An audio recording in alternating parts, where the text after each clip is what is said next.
नमस्कार, मैं अभिनय आकाश और देख रहे हैं सुकृत प्रभा साक्षी का खास show yes my Lord. Supreme court से लेकर लोअर कोर्ट तक की वीकली राउंडअप में इस सप्ताह कानूनी खबरों के लिहाज से काफी उथल पुथल वाला रहा। 26 हफ्ते का गर्भ गिराने के मामले में अब तक 16 अक्टूबर की तारीख तय की गई है।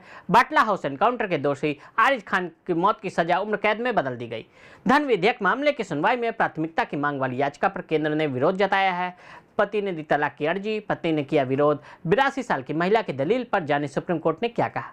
बिल्किस बानो केस में दोषियों की रिहाई के खिलाफ याचिका पर सुप्रीम कोर्ट ने केंद्र से जवाब मांगा है। इस हफ्ते यानी 9 अक्टूबर से 13 अक्टूबर तक क्या कुछ हुआ, कोर्ट के कुछ खास ऑर्डर, जजमेंट और टिप्पणियों का वीकली राउंडअप आपके सामने लेकर आए हैं।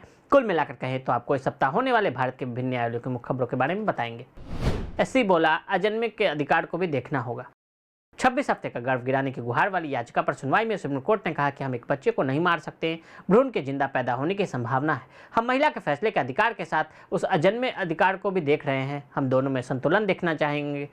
कोर्ट ने केंद्र और महिला के वकील से कहा कि हम याची से पूछे कि क्या गर्भावस्था को कुछ और हफ्ते तक बरकरार रखा जा सकता है। अनुमति मांग रही महिला के मामले में आगे की सुनवाई के लिए 16 अक्टूबर की तारीख तय की गई है। बाटला हाउस एनकाउंटर के दोषी को फांसी नहीं, हाईकोर्ट ने उम्र कैद में बदली सजा। साल 2008 के बाटला हाउस एनकाउंटर केस में दोषी आरिज खान को फांसी नहीं होगी। दिल्ली हाईकोर्ट ने उसकी सजा को उम्र कैद में बदल दिया। कोर्ट ने उसे दिल्ली पुलिस के तत्कालीन इंस्पेक्टर मोहन चंद शर्मा की हत्या और उससे जुड़े अन्य अपराधों का मुजरिम तो माना, पर उसे यह मामला रेयरेस्ट ऑफ रेयर नहीं लगा। शहीद पुलिस इंस्पेक्टर मोहन चंद शर्मा की पत्नी माया शर्मा ने दिल्ली हाईकोर्ट के फैसले पर कहा, हम हैरान और स्तब्ध हैं। बिल्किस बानो केस में दोषियों की रिहाई पर केंद्र से जवाब। सुप्रीम कोर्ट ने केंद्र सरकार और गुजरात सरकार से कहा कि वो 16 अक्टूबर तक बिल्किस बानो रेप और उसके परिजनों की हत्या मामले में उम्र कैद की सजा काटने वाले 11 दोषियों की रिहाई के संबंध में ओरिजिनल दस्तावेज को कोर्ट के सामने पेश करें।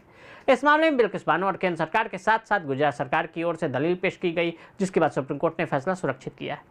पीड़िता की ओर से 11 दोषियों की रिहाई के खिलाफ सुप्रीम कोर्ट का दरवाजा खटखटाया गया। सुप्रीम कोर्ट ने गुजरात सरकार को 25 अगस्त 2022 को नोटिस जारी कर जवाब दाखिल करने को कहा था।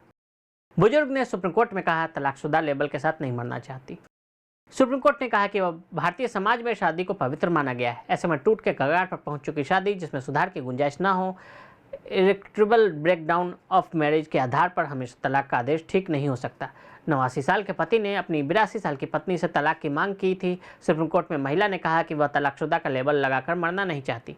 कोर्ट ने महिला के पति के फेवर में तलाक की डिक्री पारित करने से मना कर दिया। बेंच ने कहा कि मौजूदा मामले में 89 साल के पति ने तलाक की मांग की है और उनकी पत्नी जो 82 साल की है, उन्होंने कहा है कि वह शादी को जारी रखना चाहती हैं। ऐसे में तलाक का आदेश पारित नहीं होगा।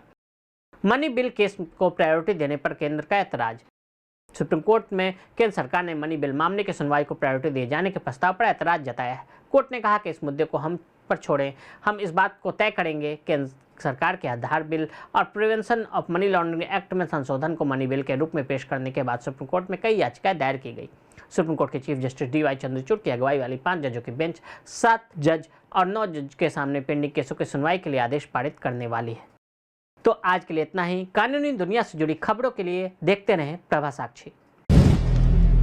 अगर आप भी लेना चाहते हैं देश दुनिया की तमाम जानकारी तो आज ही सब्सक्राइब करें हमारे चैनल को।